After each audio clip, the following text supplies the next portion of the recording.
We are post NFL Combine, and we are knee deep in NFL draft season and really NFL draft intrigue, NFL draft rumor mill, NFL draft drama, everything that comes with the weeks leading up to the NFL draft. I'm Mike Asti, and this is another edition of Mic Drop, made possible by the Believe Network and available everywhere you get your podcasts: Apple, Google Play, TuneIn, etc.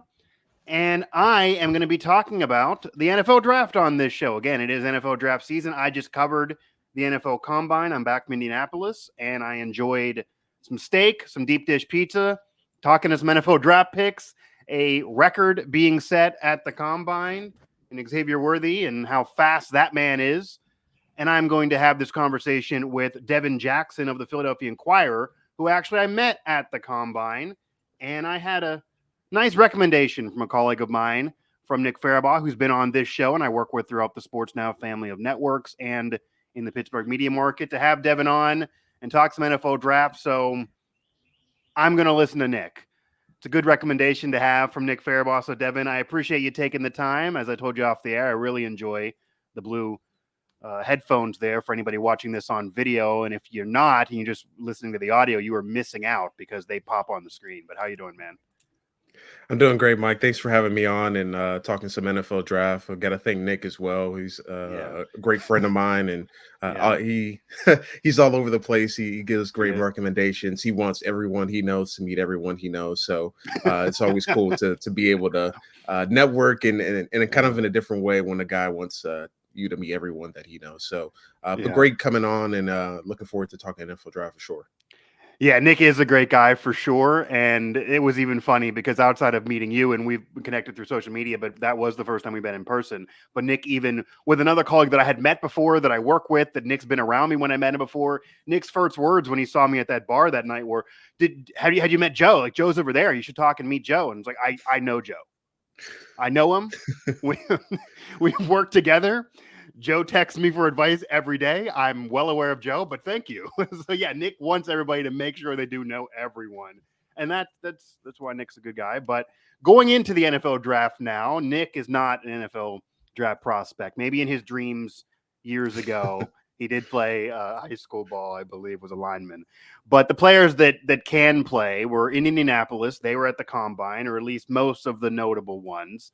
As I mentioned, a lot went on that weekend. A lot conversations go on between NFL teams, and that key word is thrown out there, formal meeting, because a lot went on that they aren't going to tell us as well that weekend in Indianapolis. It happens every year.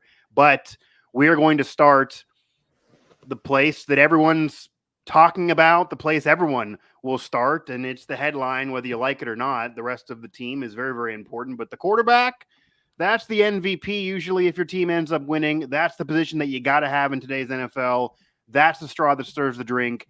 And there's a lot to talk about with the prospect quarterbacks at the beginning of this draft. Obviously, Caleb Williams is that top dog, and there's even drama with what the Bears are going to do. It appears they're going to take him. It appears he's now fine with it. Rumors weeks and months ago that maybe he wouldn't want to go there.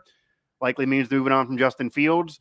But before we get into any of that, out of the quarterbacks at the top of the board, the Jalen Daniels, the Drake May, etc., J.J. McCarthy, who's been in a lot of conversations, certainly from the Combine, won a national title, but wasn't thought of as a top prospect until maybe more so recently. Who do you think, for you, is actually the most can't-miss, bust-proof QB that you're the most comfortable in? How do you think this is going to play out? And do you have any takes here that differ with any of the norm? I did hear a hot take from Ryan Leaf, who might be argued as the biggest bust in NFL history, former QB, obviously. He doesn't believe Caleb Williams is even ready right now. And if he did have Caleb Williams on his team, he would want him to sit for multiple years because of what he does in college will not translate to him. It's a hot take. What do you say about any of those guys? Yeah, for me, I would say I wouldn't say bust proof, but I feel most confident in Caleb Williams translating to the NFL level. And really, I feel like we've gotten to a point where he's been in the limelight for a couple of years now. And when you have a quarterback prospect that's been around for a couple of years, has multiple years of tape, you played at Oklahoma, played at USC, uh, you get picked apart, and people start to really doubt that you're this next level guy, top of the class. And obviously his off script ability and ability to make crazy Mahomes like plays, seem to feel like they're not going to translate, but that skill set doesn't go away at the NFL level, and I think really it's about being more efficient in terms of what plays you can do that, what plays you can't, living the fight another day. Right. And really that just comes from playing hero ball. USC gave up a lot of points this past season defensively. So you're in a track meet every single game that you're playing. So of course you're going to go for the big play instead of taking what's there and take gambles. And I think it hurt him at times this year, but also you got to see what makes him so special as well. So I think when you combine all those things and what he can do in and out of the structure, the criticism he's had to deal with, even at the college level, stuff like that makes you built for the NFL level. We saw CJ Stroud last year get picked apart by pretty much everyone. Obviously that cognitive test that came out not to be, no one saw even CJ Stroud coming. 100%. No one did. Yeah, so for me, it feels like Caleb Williams has that type of feel around him. Obviously, he didn't perform in the combine this year, but I feel like the Bears are going to be comfortable taking him. And for me, I feel most comfortable when I watch and turn on his tape. What he does in and out of the pocket, I think just is going to translate, and maybe it's going to result in some questionable decisions early on. But then you're going to get plays that just few other quarterbacks can make, and you need that in the current NFL. As for the rest of the quarterback class, I think it's really a toss up for me. Just like Drake May and Jay Daniels will probably be in that next tier, but I feel like Caleb Williams is in a bit of a tier of his own, just for me personally. But I would say for Drake May and Jay Daniels, it really depends on what do you want in a quarterback. Jaden Daniels obviously brings such great rushing upside, the ability to make amazing plays. He's so fast, so twitchy. And then obviously he took a step as a passer as well, hitting the middle of the field, hitting the backside digs, and really spraying the ball all over the field, obviously with a talented receiving core. And he played with so much confidence, the ability to drive the ball vertically. But then when it comes to Drake May, I think you're probably getting a little bit of mix of both, in somewhere in between Caleb Williams and Jaden Daniels, where a guy that is really creative, has underrated running ability. But in terms of like a pure passer in the drop back game, I think there's not many people that can hit the spots that he can accurately and does it so well. And the thing that's struggling, is a struggle with his evaluation is, one, his receivers dropped so many passes that should be caught. And there's so many times where he was without his best receiver at the beginning of last season as well, that whole NCAA thing.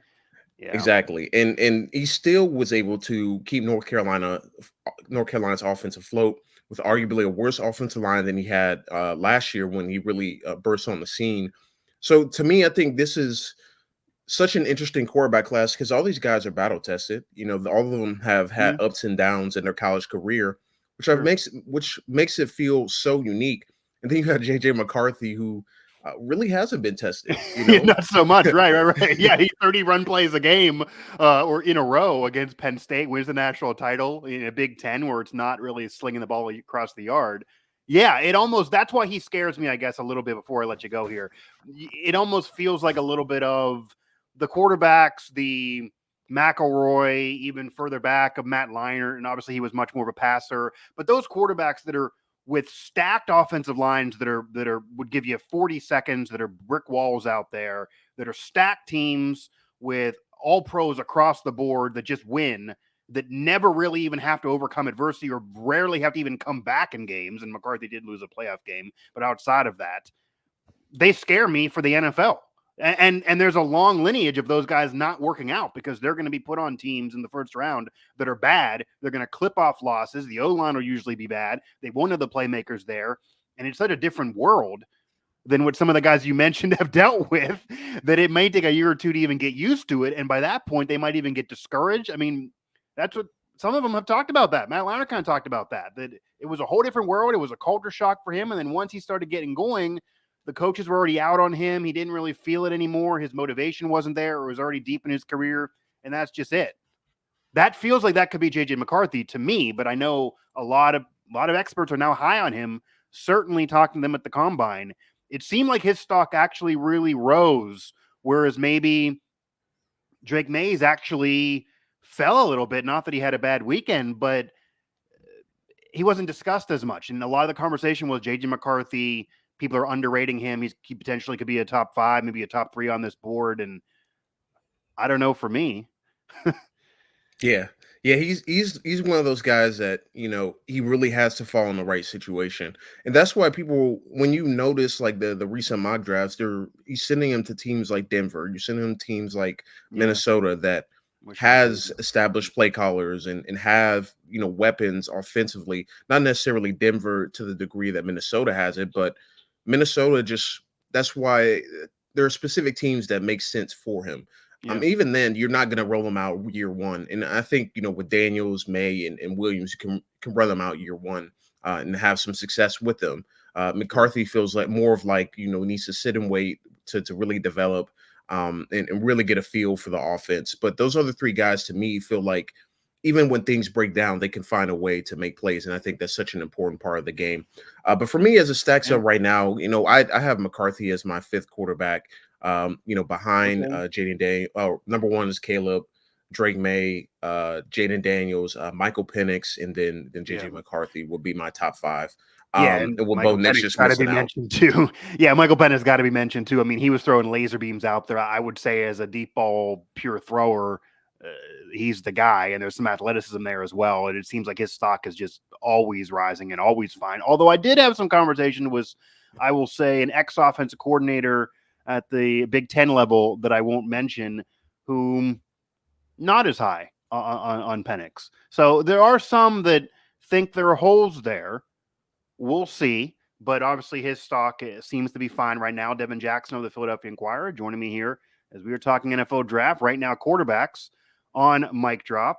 Now, to backtrack a little bit here and go back to the top of the board, it seems like everybody, again, including the Chicago Bears, have Caleb Williams as the number 1. People like Ryan Leaf may drop hot takes, but he is that guy. You mentioned a little bit why maybe that perception maybe is a false narrative, because if you're down in games because your defense is so bad, you can't throw checkdowns, or else you're not giving your team a chance, even if you're putting solid film on for the NFL level. So he kind of was forced into the situation that some thought his value may have decreased this past season in comparison to his Heisman campaign. But if you were going to compare Caleb Williams right now to, say, Justin Fields, which is the conversation right now. This is a guy who's been in the league for a couple years. He had a solid end of the year, but he's been dealing with tons of different coaches and coordinators, and that's going to change. And you could argue he hasn't really been put in the best position to succeed, but it now appears like the Bears are going to part ways, not pick up the 5th year. Go ahead and draft Caleb. Caleb will be there. The franchise of the Bears, despite being historic, has never had a legendary quarterback to be a perennial All-Pro, etc. So that Caleb is trying to buck that trend, and they don't want to pass on another, what seems like surefire first-round guy again with this staff who can carry on. But how would you compare, at least as a talent, Fields now with some NFL time under his belt versus Caleb Williams right now as a prospect? They are similar in age.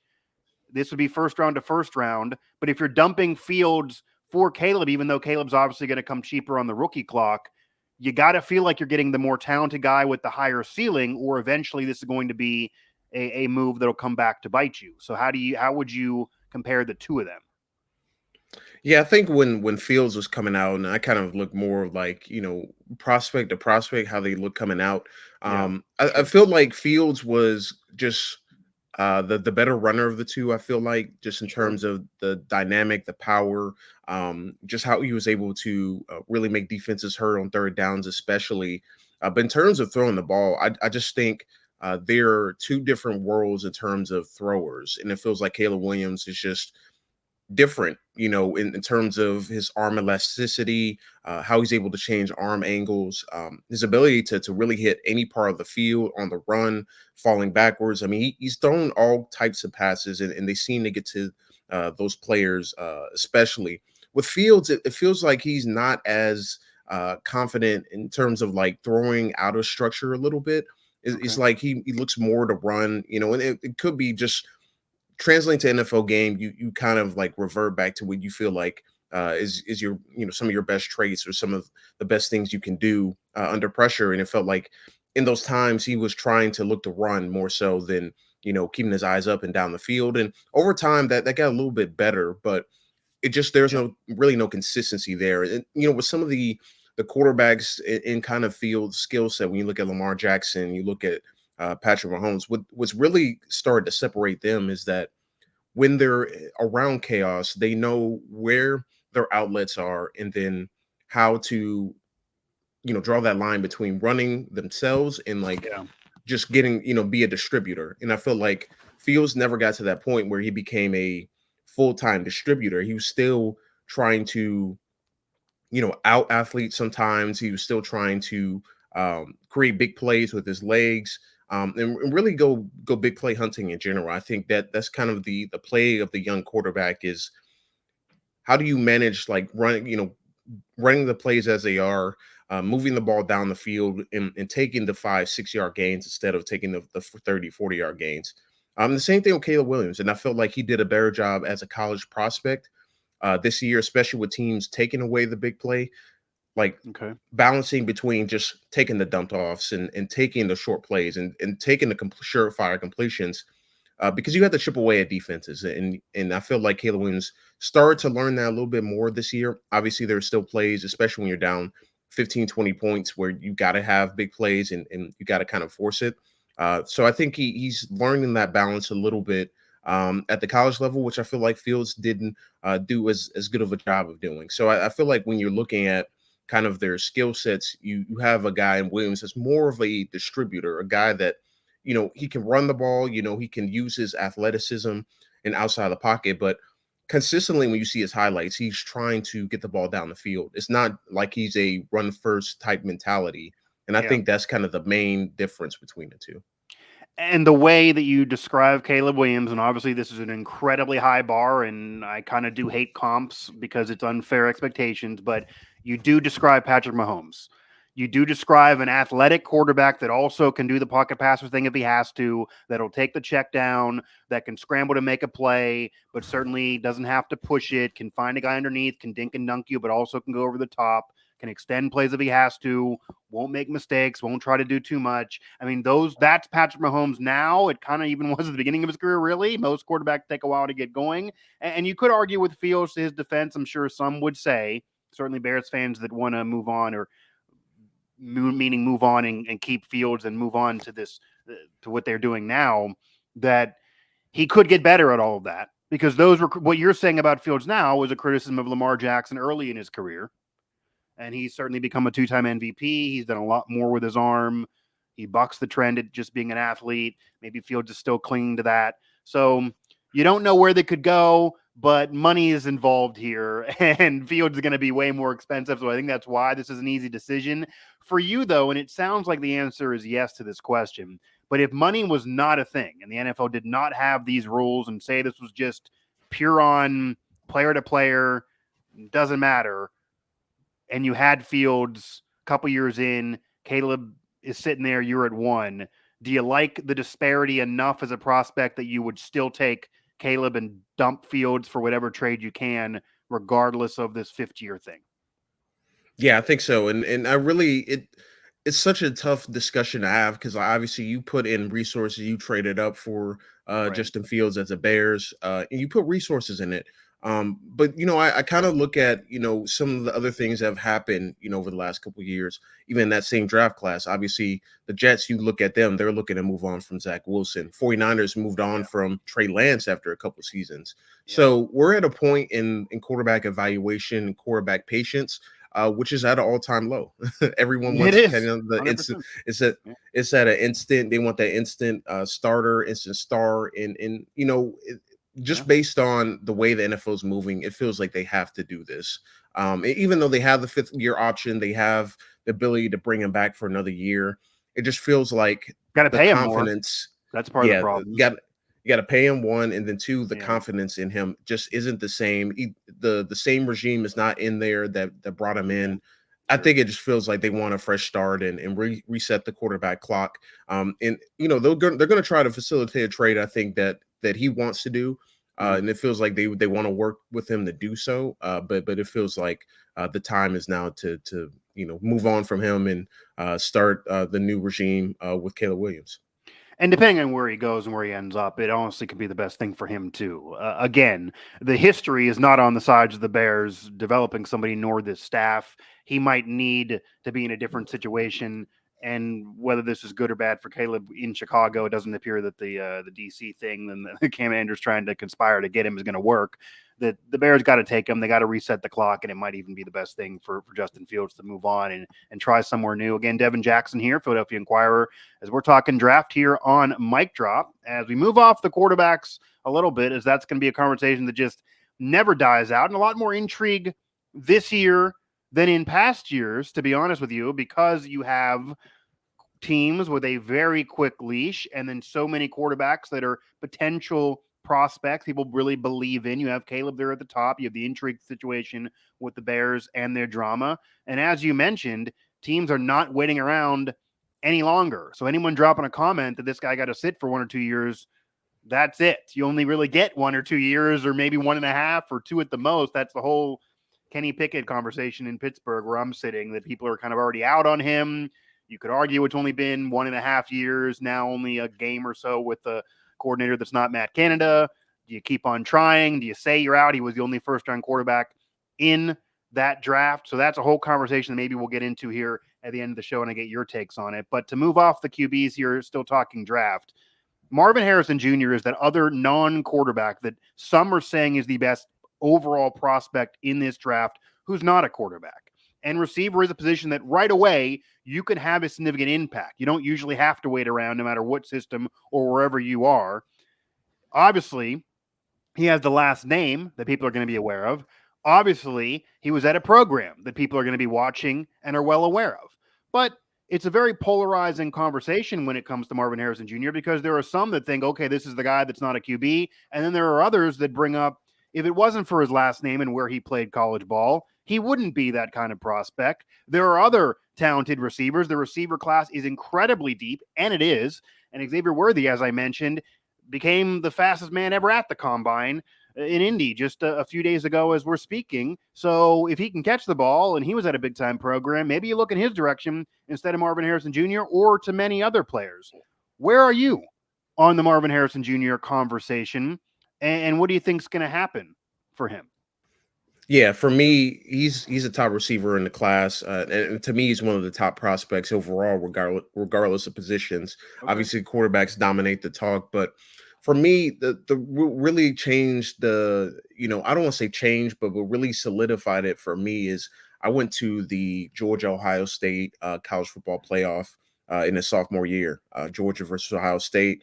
Yeah. He was the best player on the field. Now, you think about who was on the field. It was C.J. Stroud was on the field. Jalen Carter was on the field. Obviously, some Georgia prospects this year are on the field. So many talented players were on that field. I mean, you look at Ohio State's tackles, DeJuan Jones and Paris Johnson being the top 10 pick. Yeah. It's a big word. Obviously. Yeah. Think about all the players on the field, and Marvin Harrison was the best one as a sophomore. And to me, yeah, he dominated that game. And when he left the game, it changed the momentum so massively. And to me, when you have a guy that's that valuable to a team as a sophomore, as a guy with a potential Heisman winning quarterback that went in the top, went second overall to the Houston Texans. I mean, there are just so many layers to what he brings to the table. Right. But getting to see him in person and seeing how effortless he made everything look, from route running, from attacking the football in the air, from tracking the football, for how fast he is at, 6'3", like 210, 215. We really haven't seen many guys be able to move like he does. Obviously, the lineage plays into it. His name obviously plays into it, but that's something he can't control. And getting to interview him over the couple years that he's been in college and getting to talk to him one-on-one, I mean, the way he attacks everything is such like a pro. He wants to work at his craft. The day after they lost in that college football semifinal to to Georgia, he's working the jug machines. He's getting right back into his craft. So he's a guy that, to me, at the college level, is already a pro. And you got to factor in, obviously, he has a new quarterback. The quarterback isn't probably an NFL level quarterback at all. Might have That been played good for Ohio him State, Kyle McCord. to Yeah, show what he did exactly. And without CJ Stroud, honestly. And it showed that he's still, despite all that, despite the underthrown passes, maybe he didn't get as many targets as he should have gotten. He still played really well this season. And to me, I think that speaks volumes. But look, I think, again, this is another aspect of a guy that's being propped up or has been propped over the last couple of years. But, NFL teams were ready for him in 2022. They were ready for him to declare then, so they were ready for him to come to the NFL level. They were saying he would have been wide receiver 1 in last year's class. So I think at this point, he's going to be a really good pro. And he already approached the college game like the pro game, working on his craft every single day, staying after practice to work. I mean, every little detail he makes sure is covered, and that's what you need to be at the receiver level to be one of the best. And I think he's going to enter the league and catapult himself into that top 10, top 15 discussion as a rookie. Yeah, and when you have a last name like he does, when you have a name that is, descendant of a Hall of Famer, you are going to have people say you're overrated because you're getting talked about more because of that last name. And to be fair to that conversation, you probably are getting talked about more because of that last name. There might be people that could not offer the analysis that you just offered, that are just casuals or barely watch, that are going to know this player because of his last name. So if there's any tie-breaking scenario, it might go in that direction. But also, it could be a negative that some are thinking, okay, you're not really that good because of this. You're only getting the love because of the last name. And I guess the argument in his favor would be that, yeah, there are many great athletes or many athletes that have tried to come out and have pro careers in many sports that were sons, brothers, etc., related to Hall of Famers, and it didn't work out. There also are some where it did, and he approached the college game like a pro probably because of Marvin Harrison and who Marvin Harrison put around him. And being Marvin Harrison Jr., you're getting a Hall of Famer, his whole team, any of his colleagues, any of his friends. And this is also not just Marvin Harrison and Marvin Harrison Jr. here. This is the two at the same position. So it's a direct tutelage that could be placed down from Marvin Harrison to Marvin Harrison Jr. So those things do kind of line up as a positive for him, or at least taking a chance on him, certainly when the playmaking is there. But I got to ask, outside of just maybe people figuring he's getting too much love because of the last name, which is the easy reason that some could give why they think he's overrated, are there any holes in his game that could legitimately have people have pause that call him overrated? And then if not Marvin Harrison Jr., who would be among the other receivers in this draft that if someone's telling you, say you're a GM with the team, the owners, like, I don't want Marvin Harrison Jr., I hate Marvin Harrison, I think he's overrated, I don't want to go down that road, then what would you do? Like, will be another option at receiver, and why could Marvin Harrison be overrated for you outside of just the last name? Yeah, so I'll start with your first question in terms of, like, are there any holes in this game or things that he could work on? I do think his drops was a little bit of an uptick this year in terms of, like, drops that probably shouldn't happen or normally wouldn't happen. But I don't see that as a huge concern in the game. I just think catching the ball, I mean, it's the most important thing you can do as a receiver. So I would say that. And then I don't think when you start to compare some of the other receivers, he's not a, dynamic, like, run after the catch guy that maybe a Malik Neighbors is, or, a guy like that to me. So I think, obviously Xavier Worthy as well. But when you look at his side, I mean, he's a guy that's a bigger receiver. So obviously he's not going to be as, dynamic in terms of, like, creating huge chunk plays. I think he's more of he's somewhere in between, like, he's a legitimate deep threat and can go up and make contested catches. But along would be more of a possession type of receiver. So to me, I feel like he's a guy that probably gets a little bit more volume. He's probably not going to blow you away with like a 80-yard touchdown. He just turns up the sideline and takes it to the house.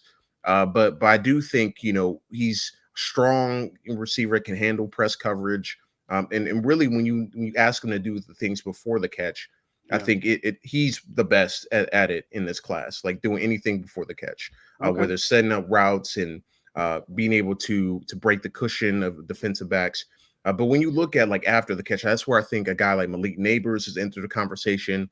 Why teams might value his skill set a little bit more than Marvin Harrison, just because what you can do when getting the ball Neighbors in space, how explosive he is, and how he can break tackles in the open field. So I feel like that will be kind of the guy that people maybe split on, like in terms of like, is Marvin Harrison wide receiver one, his Neighbors? And really, I think it just comes down to preference and what you want in a receiver, what you're looking for in a receiver. And I think that's what maybe pushing some of the maybe Marvin Harrison is overrated, is because some people value what players do after the catch. They do value, what they're able to do explosively and whatnot. And that's why some team is going to go out and take Xavier Worthy first round, because how explosive, how fast he is. And they've seen what Jalen Waddle and Tyreek Hill have done in Miami and that tandem, and how explosive that type of receiver build is. But that's why I would think like where the line is drawn between like Harrison and some of the other receivers. But in terms of anything before the catch and getting ready to catch the ball, I don't think any receiver matches what Marvin Harrison can do. Yeah, I'm sure they saw the time, the 40 time of Xavier Worthy and think Tyreek Hill or something like that. I mean, obviously you got to be able to catch the ball. This isn't just a track meet. Ask the Raiders all those years. They just drafted track stars. That's not enough. But if you can catch the ball, making plays afterwards is a big deal. So maybe that's a ding in Marvin Harrison. We'll see. I'm sure the name's going to help him. I'm also sure he's going to get a shot. I'm sure these guys are all going to really be first rounders. Devin Jackson here, the Philadelphia Inquirer, as we're talking draft here on Mic Drop. So moving off the offensive side of the ball a little bit here, and we will get into maybe some defensive players as well in this conversation. Who are some players out there, offense or defense, in this draft that are not getting talked about enough, that I haven't brought up, that on most of these shows you appear on that people are not discussing, that maybe you would call a sleeper? This could be even a late round pick that you've covered a lot. You were at the combine, that you think this player or these players could really have an impact, could be that diamond in the rough of this draft. We've seen that in recent years, late round picks, and obviously the historic example is Brock Purdy as Mr. Relevant at QB doing it and going to a Super Bowl. That's not something that had ever happened before and likely won't happen again, at least not as Mr. Relevant. Obviously, Brady was a late round pick. But even aside from the QB position, obviously, are there any sleeper picks that you think they deserve more love? They're going to have an impact. They're going to be good. You're confident in it. It's not a hot take for you. Yeah, so there's a couple guys that stand out to me. I'll start with the defensive side of the ball, and I'll go defensive end Marshawn Nealon from Western Michigan. And to me, I really like his size and his athleticism, his ability to be a disruptor in the run game specifically. And obviously playing at a MAC school, people question a little bit like the competition level and how well does he play in those types of environments. But when he played Iowa, he was so disruptive against normally a historically good offensive line crop that Iowa produces every year. He was very disruptive in both in the running ability and pass rush ability.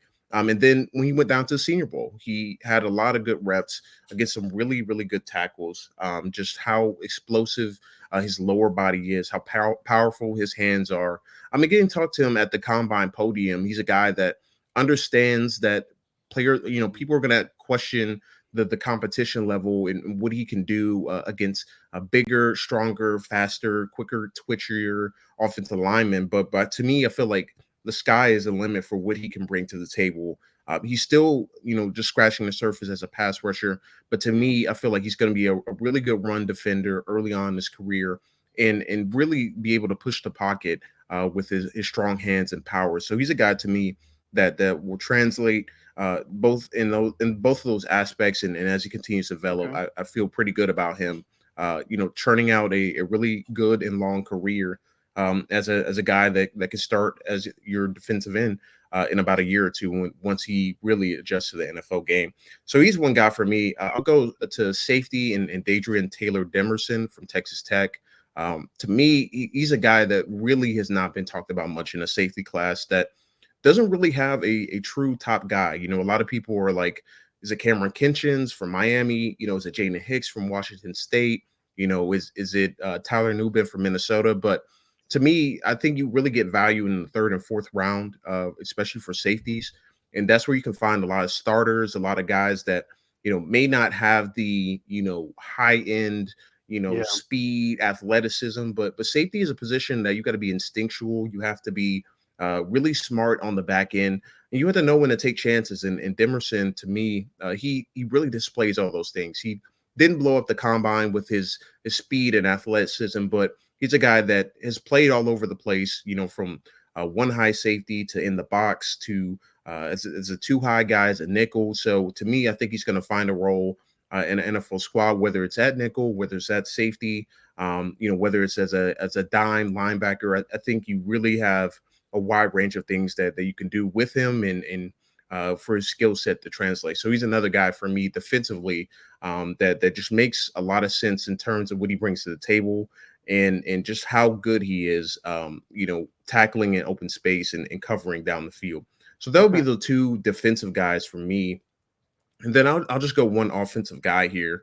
And I'll go Ricky Pearsall from Florida. I know he's a Power 5 guy that, is a slot receiver, outside receiver, play a little bit of both at Florida. But to me, what he does as a run blocker, I think is going to be the big reason that teams are high on him. When you think about what the McShay offensive system, what the Shanahans like to do, they want guys that will crack down on linebackers, that Especially will like steal late defensive round ends, picks. Yeah.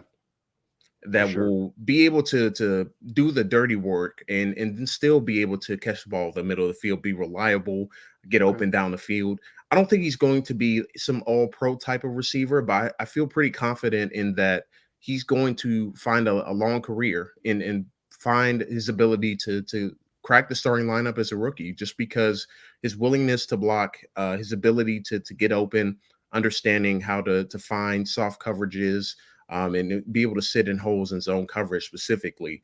There's so much good that you like in this game. He did so well at the Senior Bowl, one of the best receivers coming out of the Senior Bowl, and then he tested off the charts at the Combine too. I think he had like a 42-inch vertical, and he ran the fastest 3-cone at 6.62. So he's a guy to me that his game is going to translate. I feel pretty confident that him and Lad McConkey are two guys that in a receiver class where there's a lot of high upside guys that may have a low floor. Both of them have really high floors that can be dependable receivers, whether it's wide receiver 2s or 3s in the NFL and find a long career. Yeah, and generally speaking, safety and receiver are two positions that if you don't have an opportunity because the pick's not there for you, you don't want to give up a lot for a trade, and you miss the high-end guys, you can usually get quality production in the middle to late rounds. Like there usually is depth there. There's been in recent years. So those two are definitely interesting names to pull out there, and it also may depend on what you're looking for. And if you can block, you're going to have a spot usually at least on special teams to open up your career and get in the roster. That'll help you make a roster for sure here. Devin Jackson, the Philadelphia Inquirer. Mike Asti here. It's Mic Drop, made possible by Believe and available everywhere you get podcasts. I now want to move somewhere that I'm very familiar with. I cover him professionally. It's Zach Frazier. We had to wait 2 hours to speak to him at the NFL Combine. I went through a scrum of about 20 plus to me and a couple colleagues pretty much that stayed for that 2-hour trek. And he did tell us a lot of that was conversations about his health, his last play in college, 10-second runoff, avoided losing time off the clock, allowed Garrett Green and company to win a game that they almost were blowing. It got him into a solid season. They lose that game. A lot's different for the West Virginia program, likely. That was a heads-up play. Zach Frazier's mentioned every team he's talked to, formally or otherwise, has said that was a major deal for them. They loved watching that. Shows he's a smart player. You hear about his intelligence, athleticism, obviously a stand-up kid, very, very mature. I think he's going to have a great career. What are your thoughts on Zach Frazier? And where do you think his stock currently is? Because I also will tell you, he's been a guy that even from last year at the Combine when I was there, everyone was asking me, well, where's Frazier? He should be here now, jokingly asking because he decided to come back. He's been a prospect for a while. He would have been drafted last year, likely. It appears his stock, even while not 100% healthy, he didn't do the 40 yet, but he plans to be fully healthy by the Big 12 Pro Day not far from now, that his stock just keeps on rising. Now, center, even the best of them usually are looking at late first round. He's usually 2 or 3 on most people's boards, which means he's likely at best in the second round. Seems like he's at least second round at the worst. And a team like, say, the Steelers that I cover in Pittsburgh, the whole thought process of the past that they could just sit at 51, get Frazier, do something else in the first round, and then get a really solid future All-Pro as their second pick. It almost feels like his stock is rising so much that if they want to do that, they would have to trade up for him, or some other team's going to pick him before they pick in that second round. Where are you on Frazier, and where do you think his stock currently is as far as the draft? Yeah, I go back and forth with him and Jackson Powers Johnson. I feel like those are the two clear top centers in this class. But to me, I think his stock probably lies between like around 30 to like 40, 45. So I feel like if the Steelers want to go and get him, they need to go up and get him. He doesn't feel like he's going to last there to 51. And from what it sounds like, his medicals are checking out, even though teams are asking about it. His ability to even make it back to do on-field drills, I think, at the combine is pretty impressive. I know at the Senior Bowl, he was trying to get back on the field to compete in that. So to me, I think those are like big check marks, a guy that wants to compete, a guy that wants to be out there and show what he can do. And honestly, if it wasn't for the injury, we might be talking about him late first round, as a guy that is he the top center in this class? Is he a guy that should come off the board first? And I feel like teams do have him as a top center. He fits a lot of what you want to do, whether it's gap scheme, whether it's zone scheme. His athleticism is paramount, but I feel like what I've heard most, especially in the draft process this year and just in general, they love dudes that wrestle, that have a wrestling background.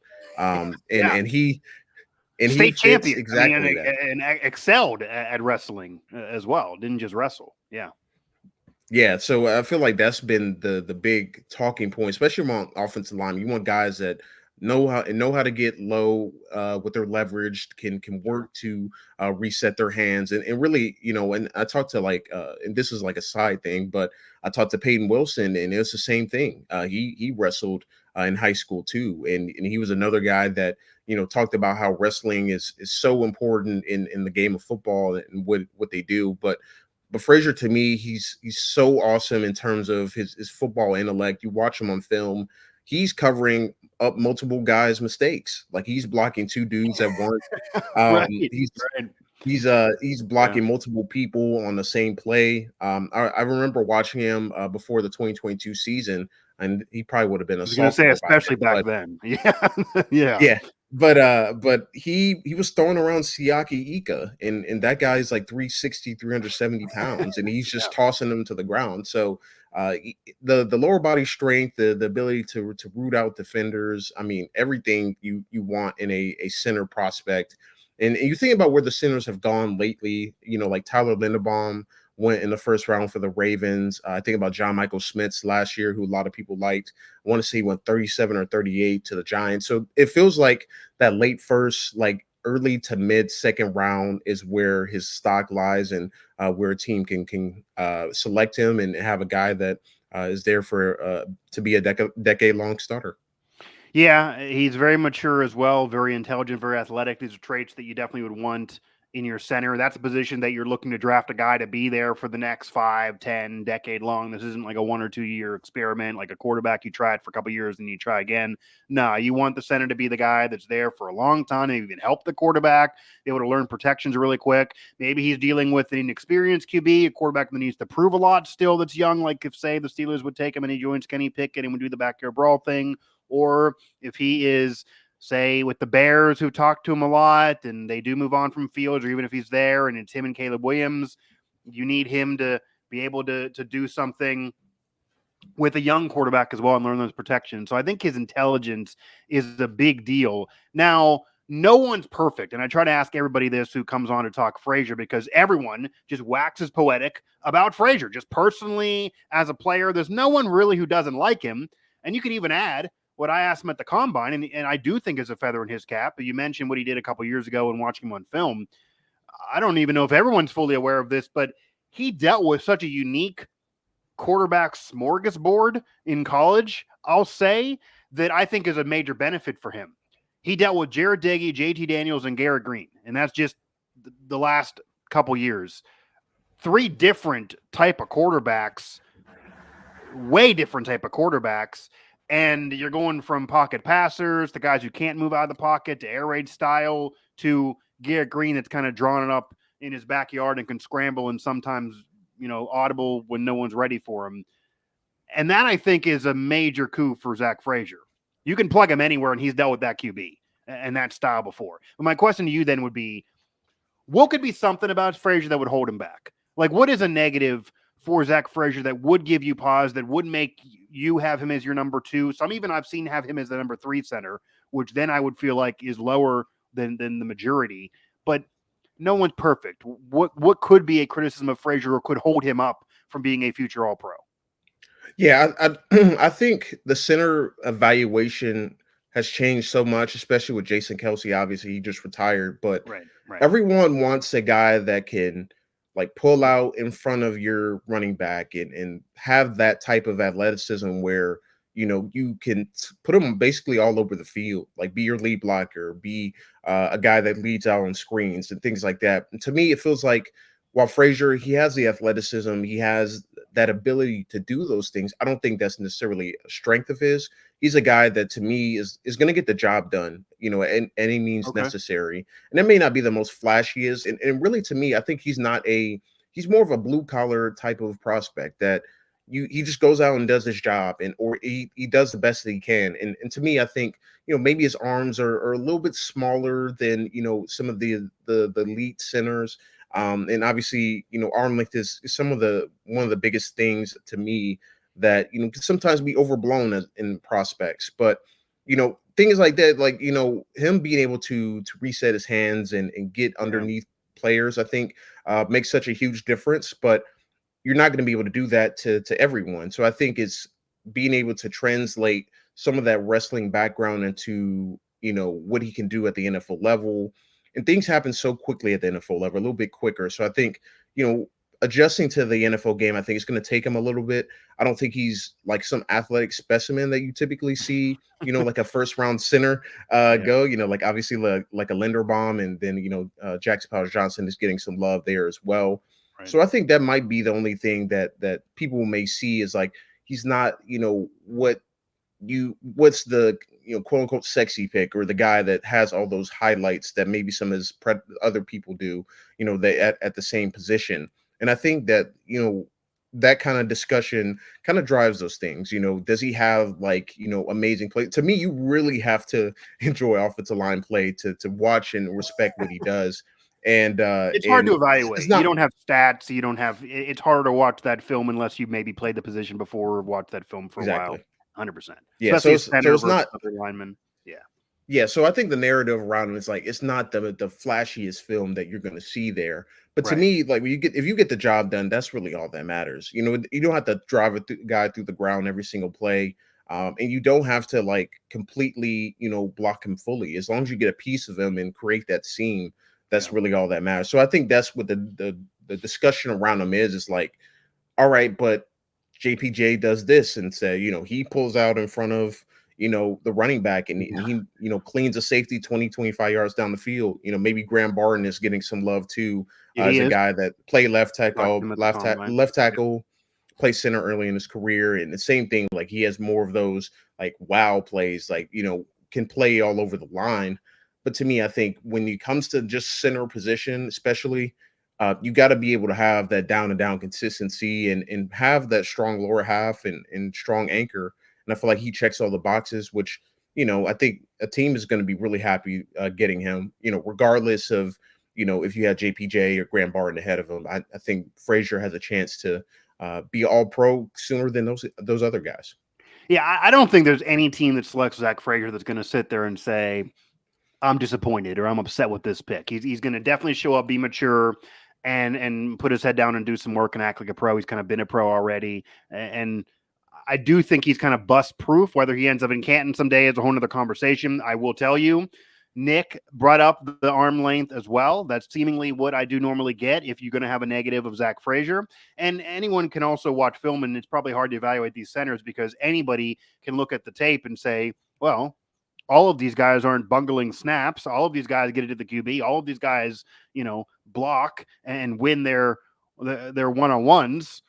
What makes one better than the other outside of the 10? But again, maybe he does have that solid tiebreaker of the intelligence of that 10-second runoff. That last play could get him a pick or two bump from where he otherwise would have been. So coming back seems like it's a positive for Zach Frazier for one more year as a Mountaineer, help that program get back to where it wants to be. And then it doesn't appear the injury is going to derail him. And if he can maybe run a 40, we'll see at the Big 12 Pro Day, he certainly should be ready for camps, etc.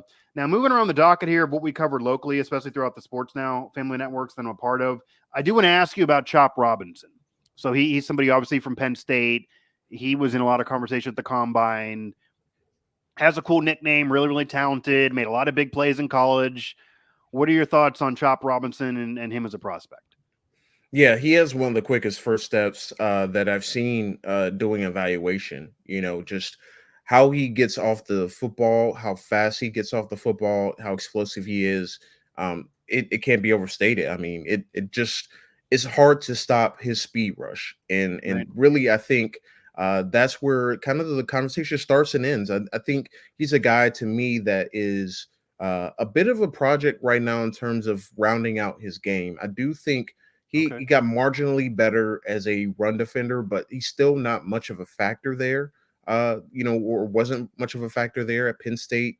It just felt like once he got washed down out of a play, he was kind of out of it.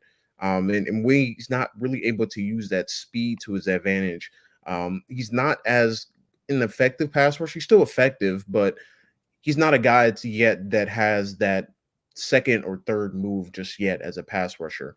And I think that's what makes his evaluation difficult, is because a team is going to see that and say, well, that's all I need. I only need a guy that on third downs I can unleash him in the speed package I have, or send him on stunts, or moving around. But how high do you take a guy like that if you see him as more of a pass rush specialist? So for me, I think he's a guy to me that he can wreck a game plan. He can absolutely devastate a team with his speed and his rushing ability on the outside corner. He does have an inside move as well that could be used to kind of build off of. But right now, there's only a few moves right now in his arsenal, and I think really to take that next step, obviously got to have 3, 4, 5 moves. When you compare him to this draft class, I just think he has that one elite trait that most don't, but is that one elite trait enough to take him over other guys that may have not, one dominant trait, but have 2 to 3 really good or high level traits instead? And I think that's where the conversation kind of gets muddy with him. To me, I think when it's all said and done, he probably ends up as a second rounder, but I wouldn't blame a team for taking him in the first round if you plan on having him as kind of a sub package guy early in his career, and let him continue to round out his game and figure it out as a run defender. I think that's going to be his biggest jump. And it could be to figure that out.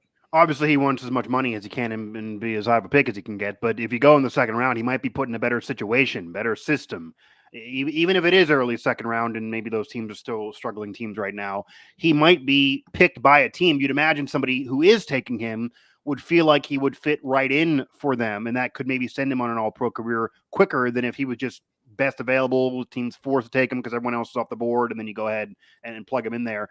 On the other side of the ball for Penn State, we're not going to talk about all 10 prospects that were there in Indianapolis, literally, but Theo Johnson, tight end, he was the other one with another big combine workout. Chop Robinson obviously had one defensively, but Theo was right up there, top 1 or 2, pretty much everything across the board in terms of the workout, the 40, the split, the 20-yard shuttle. You're looking at vert jump, broad jump, 3-cone drill. He was up there, top 1, 2, or 3 for tight ends all across the board.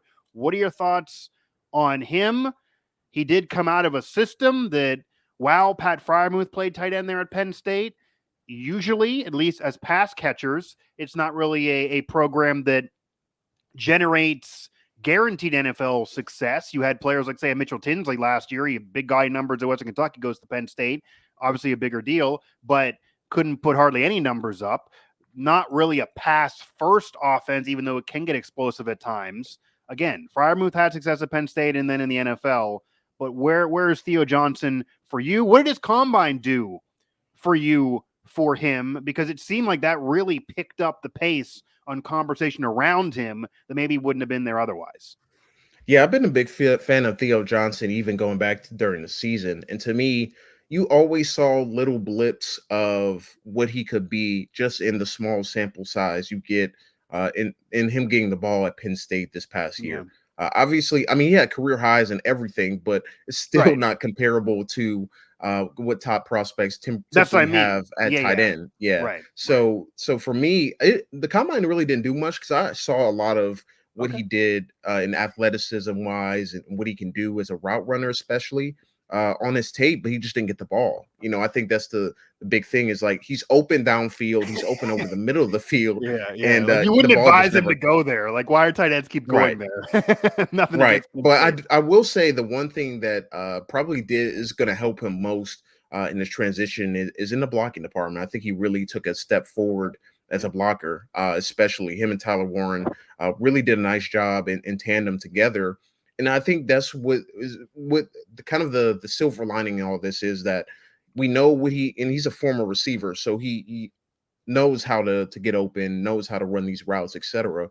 But the blocking aspect and at his size at like 257, 260, to be able to do these things, I think just speaks volumes. I got to speak with him at the Senior Bowl for about 10, 15 minutes, just one-on-one. And he's such an impressive person and player and how he His articulates story what is he's incredible. thinking. Yeah, his Yeah, story is wild. yeah. Yeah, talk to him a little bit about story. Obviously, he's from Canada and went to prep school in Canada and really didn't play in the United States until he got to college. So really impressive player. I love what he brings to the table as a modern tight end, a guy that can run routes from the slot, run routes from inline, and really be a big red zone threat.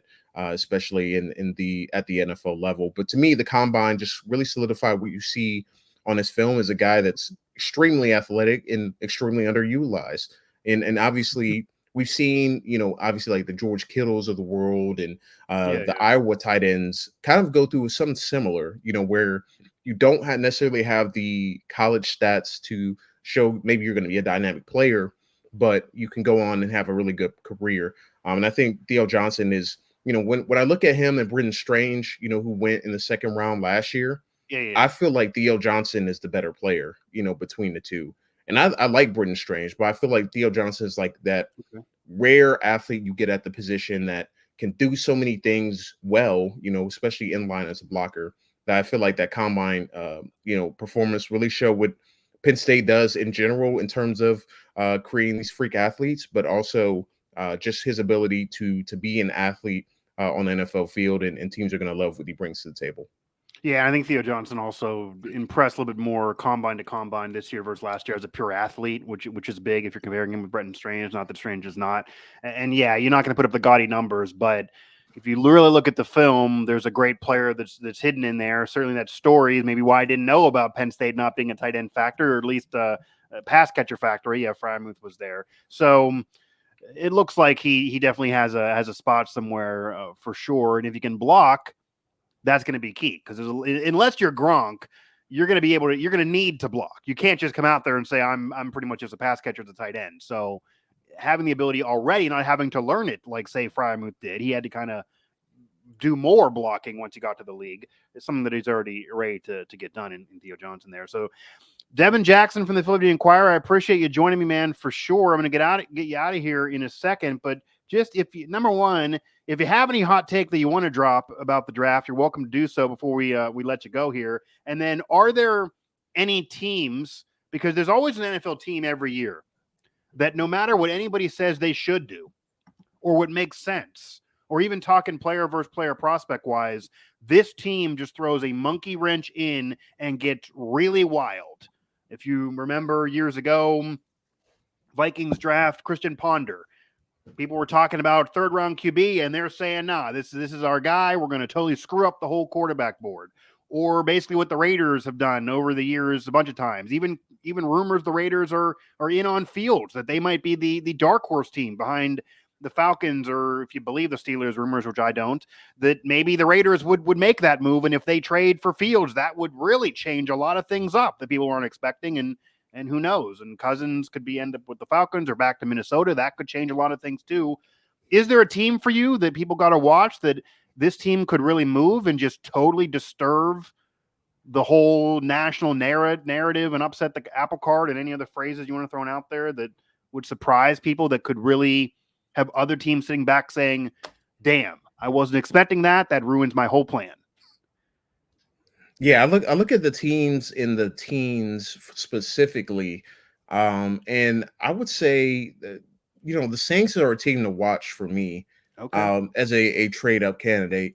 Maybe they don't go quarterback, but I feel like they are in a position where they're kind of like stuck in no man's land, where they don't really have a franchise quarterback, Yeah. but they don't really have the assets to go and get one via trade once again, or don't really have the money to shell it out like that. But they have Why a they're not in couple of rumors, questionable. probably.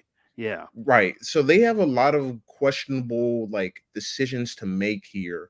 Whether it's like, all right, Ryan Ramczyk, for example, is he going to come back and be a starting right tackle for them? Maybe they go up and get a tackle earlier than you expect. Maybe they want to get in that Olu Fashanu or Joe Alt sweepstakes. Will they want to go DB and they go and get up Terry and Arnold?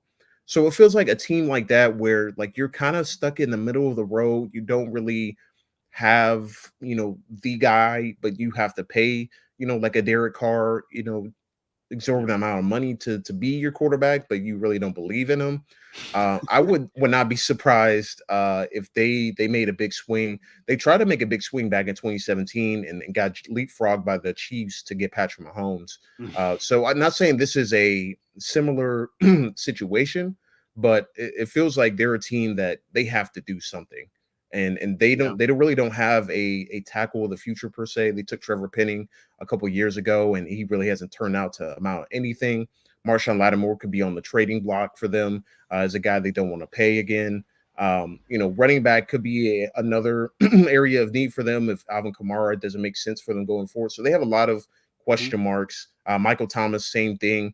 A guy that could be cut or traded. So they have a lot of question marks. So I could see them trading up into like that 6, 7, 8 area, and maybe a team like Minnesota were planning on doing that to get like a JJ McCarthy, or they want to trade up to get a quarterback, and boom, the Saints do that, and maybe they do swing and take McCarthy, So I feel like they're a team to watch out for as a potential trade up, and I wouldn't rule out the Giants trying to trade up in the top 3 either. I feel like we haven't talked much about the Giants wanting a quarterback, and maybe there's rumors about quiet Saquon and the future of right. him there, right? There's a lot of rumors about his future, yeah. But you're going to tell me they're going to run it back with Daniel Jones and expect to stay status quo? So to me, they're another team to watch that's maybe not in the teens, but at 6 right now. But they have the Chargers at 5. They could easily trade up with. And really, depending on what happens with the Patriots, if they don't have the quarterback there, they may be looked to sell too. So I wouldn't rule out the Giants as a team that, especially if they want to get a quarterback of the future and want somebody there to basically transition from Daniel Jones because it's not working, I wouldn't rule them out too. Yeah, I mean, unless you believe what they're trying to sell, which is hard to believe that they are continuing with Daniel Jones, or even Saquon saying he still believes in Daniel Jones. That's the message coming out of there. But that could be the message, kind of like you're alluding to, that everyone's saying that and then they just surprise and don't do it, because that's not really what they're doing. They did pay him though recently, which was the whole thing there. So they could be interesting. When you bring up the Saints, they really are interesting from the mindset of, you kind of know the Panthers' plan, even though they're years away, and they got an ownership that's fired and coached 7 games into a season. So that's a catastrophe, really.